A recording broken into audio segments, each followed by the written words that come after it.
Everybody, Steve here, back in the kitchen. So woke up this morning from a text from the ravishing Mrs. Ritter, and it was a recipe for homemade Bolognese sauce. So there's a movie that we wanted to watch, a new Vince Vaughn movie, Nana's, I guess is the name of it. Looks pretty good. So she's like, well, let's have something Italian tonight. So homemade Bolognese, pretty easy. And had that over some spaghetti, some garlic bread. Should be a nice night.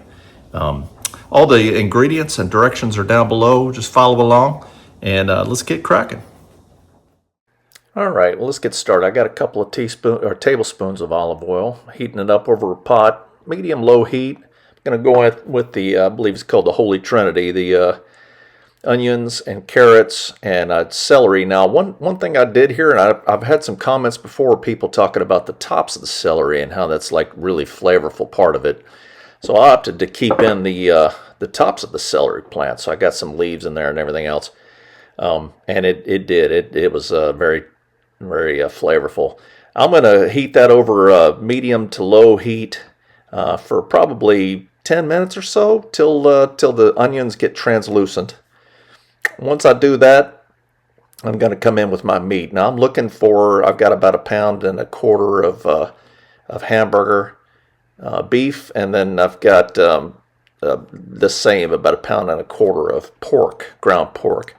And you want your meat to be a little on the fattier side, so 70 to 80% lean. You can do that. If you don't have that, I went in with which actually I had grass-fed beef here. We're trying to use that up.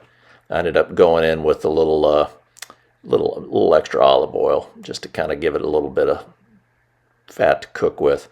And you want to just kind of mix that in to the onions and carrots and celery and all, and mix that in real good. Break up all the big pieces, turning the heat up a little bit to start browning this meat. And just looking to brown it. So I'm going to cook it uncovered there. Once the meat gets brown, now I'm going to come in with the wine. Added the wine, mix it all in there real good. I'm going to turn the heat up. And the idea here is to boil off as much of that wine as I can.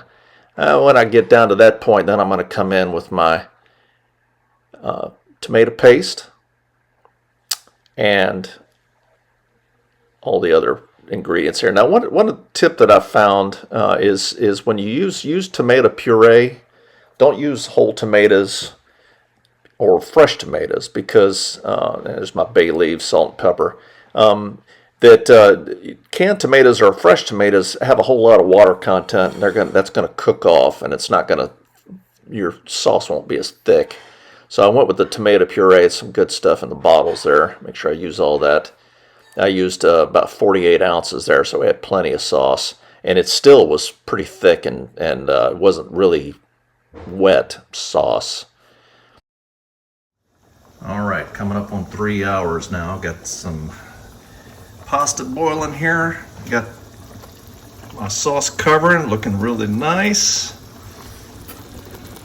Smells amazing. And then got some garlic bread going toasting as well. So I'm gonna go in now. Here's toward the end when I'm gonna go in and pick out these bay leaves. Pick them out of here. And I've got my milk ready to go. That's good. Now the green in here that I'm seeing is that's the celery tops there. So I don't see any other. I know they're in there, so it might be kind of a surprise later finding them, Bella. So let's see. I'm gonna go in with my milk now. And all I want to do is just warm this back up, mix it in real nice, and then just warm it back up. The noodles are just about done. There's the bay leaf. Look at that, see? Surprise. Stir that in. Now, I'm gonna just let this warm back up, and we'll be ready to plate it up. So, all right, here we go. Let's give it a little taste here. It's nice and thick. Smells amazing. Makes the house smell nice. Let's give this a try. You can put a little Parmesan over the top of it or whatever.